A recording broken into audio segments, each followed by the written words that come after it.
네, 오늘부터 역대하를 공부하도록 하겠습니다. 우리가 공부할 역대기는 원래는 한 권의 책으로 구성되어 있었습니다. 그런데 이제 히브리 성경이 헬라어 성경으로 번역되면서 70인역이라고 부르는 헬라어 성경이 있거든요. 번역될 때 두 권의 책으로 나눠졌다고 합니다. 역대기라는 말의 의미는 히브리 성경의 원래 제목, 히브리 성경의 원래 제목 디브레 하야밈이라고 하는 그런 말을 번역한 것인데, 그 시대의 사건들, 이런 뜻을 갖고 있어요. 그 시대의 사건들.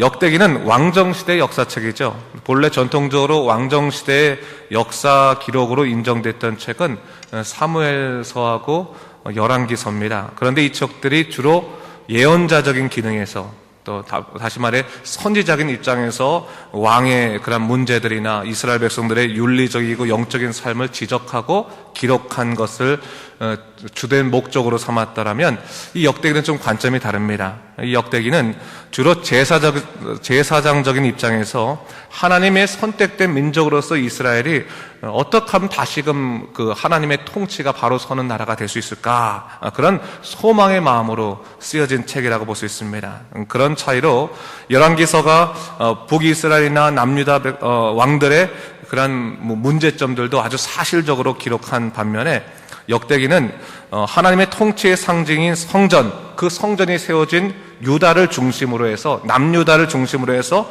하나님의 선하신 역사에 집중하면서 글을 쓴 책이다라고 볼 수 있습니다. 그래서 이 역대기는 남유다만 나오는 거예요. 열왕기는 북이스라엘, 남유다 다 나오지만, 자, 우리가 배울 오늘 역대하는 하나님의 성전이라고 하는 하나의 주제에 초점이 맞춰져 있습니다. 그런 의미에서 이 성전 건축의 주역인 솔로몬이 아주 의미 있게 다루어져 있습니다.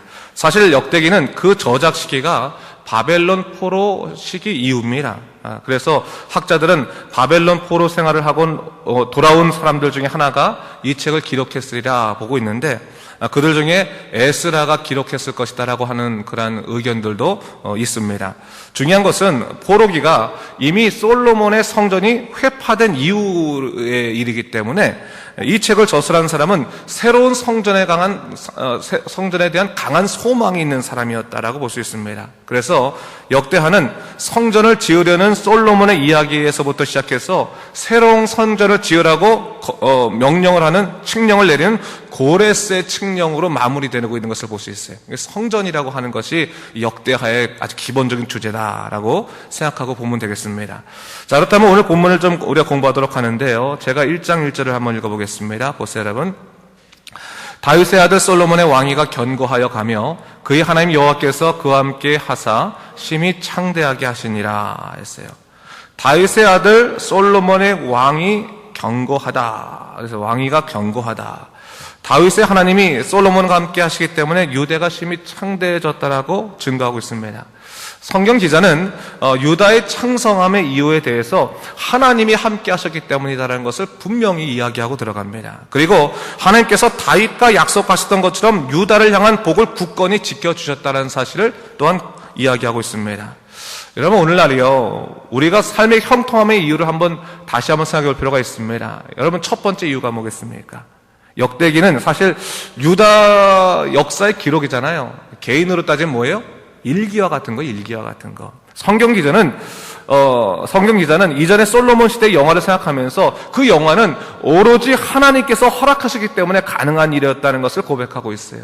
매 순간 하나님을 생각하며 그분의 다스림에서 삶의 안정감을 누린다면 우리는 절대로 하나님을 배제하고 인생의 문제나 인생의 영화의 문제를 생각할 수 없을 것입니다.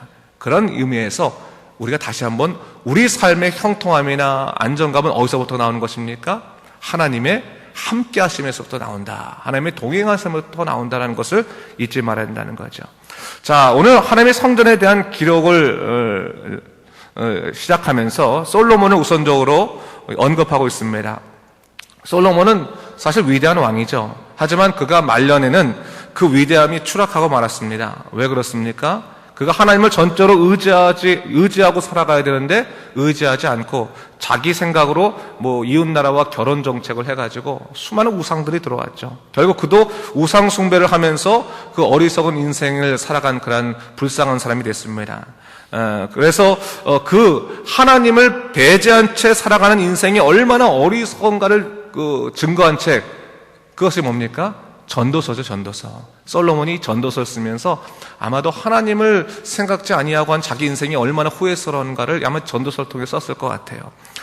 그런데 이 역대하는요, 사실 솔로몬의 이 어리석은 삶의 모습에 대해서는 증거하고 있지 않습니다. 열왕기는 증거하고 있는 반면에 증거하고 있지 않습니다. 이것은 솔로몬의 허물을 가리려고 하기보다는 하나님의 성전 건축이라는 특별한 사명을 강조하기 위해서 그 성전을 지으신 선한 지도자로 세운 그 솔로몬에 대해서 좀 강조하기 위해서 그렇게 했다라고 볼 수 있어요. 솔로몬은 허물을 가리려는 게 아니라 솔로몬은 성전 건축에 있어서 중요한 하나님의 도구였다라는 것을 강조하기 위해서 다른 것들은 쓰지 않고 성전 건축에 관한 것만 집중해서 이야기하고 있는 것을 볼 수 있습니다. 자, 우선적으로 본문을 보면요, 솔로몬이 하나님의 성전을 지을 수 있었던 이유가 무엇인가, 그것을 좀 먼저 얘기하는 거예요. 그가 특별한 능력이 있는 사람이었기 때문인가, 그가 특별한 자격이 있는 사람이었던가, 그게 아니라는 거예요. 솔로몬이 하나님의 성전을 지을 수 있었던 분명한 이유는 뭐냐? 그가 하나님 앞에서 신실하고 겸손한 사람으로 서 있었기 때문에 하나님께서 그를 성전 짓는 자로 사용하신 것이다 라는 것을 우선적으로 이야기하는 겁니다. 여러분, 하나님의 성전을 지으려면 하나님 앞에서 겸손하고 또한 신실해야 된다는 것을 다시 한번 이야기하고 있는 것이죠. 자, 오늘 본문에서 솔로몬이 이스라엘의 온 회중과 함께 기브온 산당으로 왔습니다. 그곳에 하나님의 회막이 있었기 때문이죠. 이것은 그들의 모든 삶의 문제를 내려놓고 하나님의 임재 앞으로 나아갔다는 것입니다.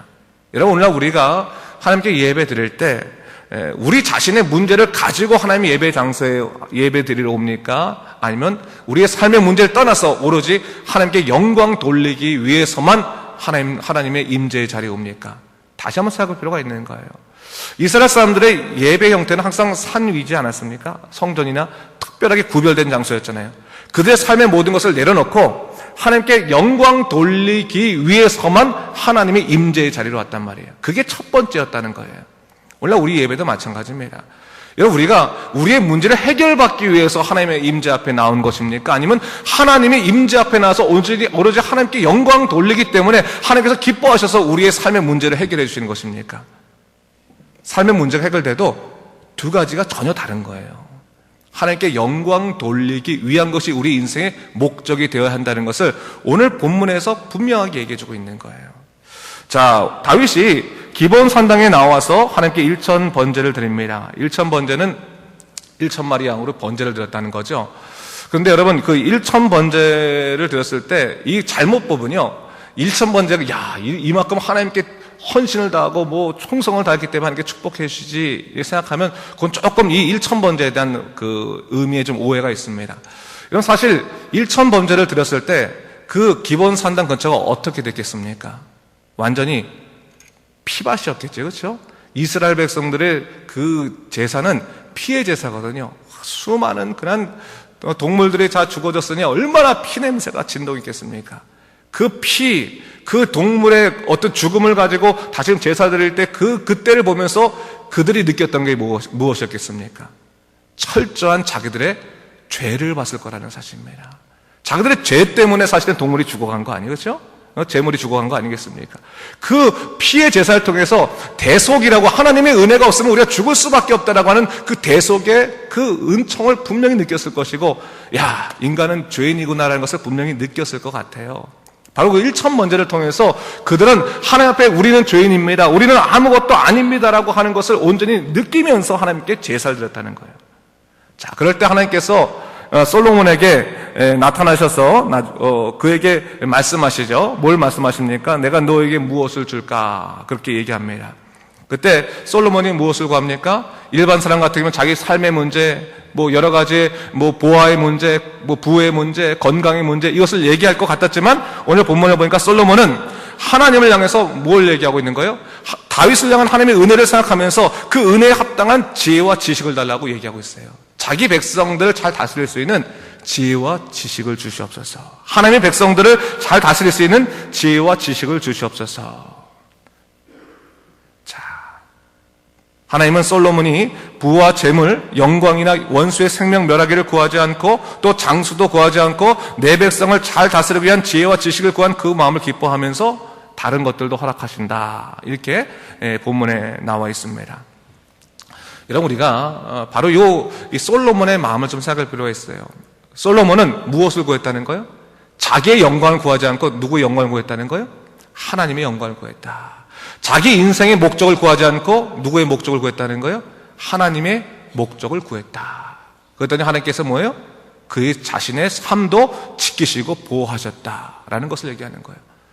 어쩌면 이것이요, 하나님의 복을 누리는 원리인 것입니다. 원리. 자기 것을 추구하고 자기의 복만 구하는 자에게 하나님의 복이 임하는 것이 아니라 하나님의 뜻을 위해 살아가고 하나님의 뜻을 구하는 자에게 하나님께서 그 삶도 지키시겠다고 약속하시는 하나의 이 삶의 원리를 이야기하는 것이 바로 오늘 본문 말씀이라는 거예요. 솔로몬이 위대한 왕이 될 수 있었던 것은 그 자신이 위대하기 때문에 위대한 능력이 있었기 때문에 위대한 왕이 되었던 것이 아니라 그가 하나님 앞에서 신실하고 겸손하게 자기를 내려놓고 오직 하나님의 뜻만 구했기 때문에 하나님께서 그를 기뻐하셔서 그에게 축복을 허락하셨다라는 사실을 이야기하고 있는 것입니다. 오늘 우리가 이 솔로몬의 그런 믿음의 모습을 다시 한번 돌아올 필요가 있는 거예요. 그렇죠? 하나님의 임재 앞에 나올 때는 뭡니까? 모든 인생의 문제를 내려놓고 주님의 임재 앞에 나와야 되는 것이고, 그렇죠?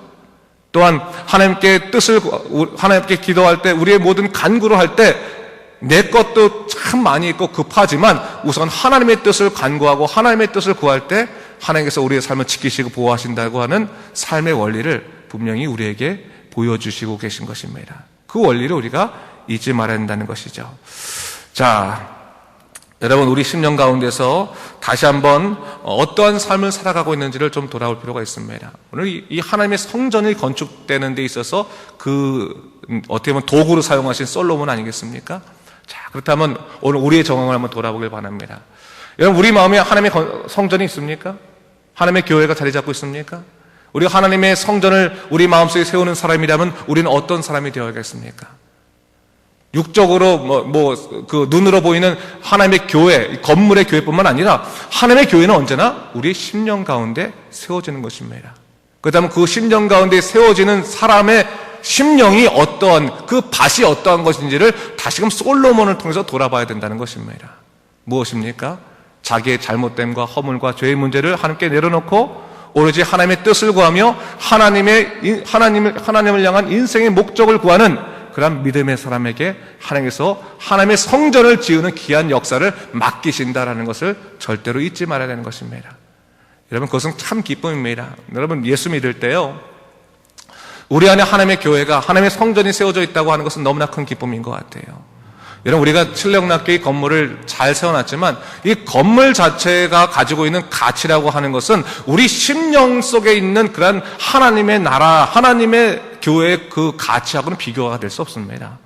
이 건물은 우리들이, 예수를 믿는 우리들이 모여서 예배 드리기 위해서 하나의 어떤 눈에 보이는 그런 공간이 필요한 것입니다. 하지만 중요한 것은 이 공간 자체가 중요한 것이 아니라 우리 심령 가운데 하나님의 성전과 교회가 세워져 있는 사람들이 모여야지만 하나님의 교회가 바로 서게 되는 거예요. 하나님의 성전이 마음 가운데 세워져 있지 않는다면 소용이 없습니다. 그럼 다시 한번 우리를 돌아보면서, 하나님, 내 마음의 심령 가운데 우리가 하나님의 교회가 세워지기 원합니다. 하나님의 성전이 세워지기 원합니다. 하나님, 솔로몬에게 그랬던 것처럼 내 마음에 신실함과 겸손함으로 나를 인도하소서, 그 기도한다면 하나님께서 오늘 우리에게 놀라운 축복들을 허락해 줄 것입니다. 여러분, 인생을 살아가면서요, 하나님에게 쓰임받는 인생 살아가는 거 참 기쁜 일입니다. 그렇죠? 사실 한번 생각해 보세요, 여러분. 우리 한국에 가면요, 지금 청년들이 직업을 못 구해서 참 애를 쓰지 않습니까? 그렇죠? 직업 못 구하는 문제가 굉장히 심각한데 결국 그 말이 뭡니까? 쓰임받지 못한다는 것 때문에 괴로워하는 거예요. 쓰임받지 못한다는 것 때문에. 세상에 쓰임받지 못하는 것 때문에 괴로워하는 그런 사람들이 이 세상에 얼마나 많은지 모릅니다. 근데 정작 우리 인생이 하나님이 창조하시고 인도하신다면 제일 중요한 것은, 세상에 쓰임받는 것보다 더 중요한 것은 뭡니까? 하나님에게 쓰임받다가 인생을 잘 마치는 것이 중요하다는 거예요. 하나님에게 쓰임받는 인생. 오늘 우리 하나님에게 쓰임받는 인생에 대해서 정말로 하나님께서 기뻐하시는 하나님께서 우리를 사랑하시고 기뻐하시는 귀한 인생을 살아간 여러분 되시길 주님의 이름으로 축원합니다. 기도하겠습니다. 주 하나님 아버지 감사합니다. 이 아침에 우리 역대하를 공부하게 되면서 다시 한번 하나님의 성전을 건축하는 사람이 누구인가에 대해서 생각해 봅니다. 주 하나님 아버지, 우리 10년 가운데 하나님 나라가 건축되고 하나님의 교회가 건축되고 성전이 건축되어 터인데 우리 10년 가운데 주의 신실함과 또한 인생의 겸손함으로 가득 차 있도록 인도하여 주시옵소서. 오직 하나님만 바라보고 주의 놀라신 능력만 바라보고 살아가는 믿음의 사람이 될 수 있도록 인도하여 주시옵소서. 감사드리며 예수님 이름으로 기도드립니다. 아멘.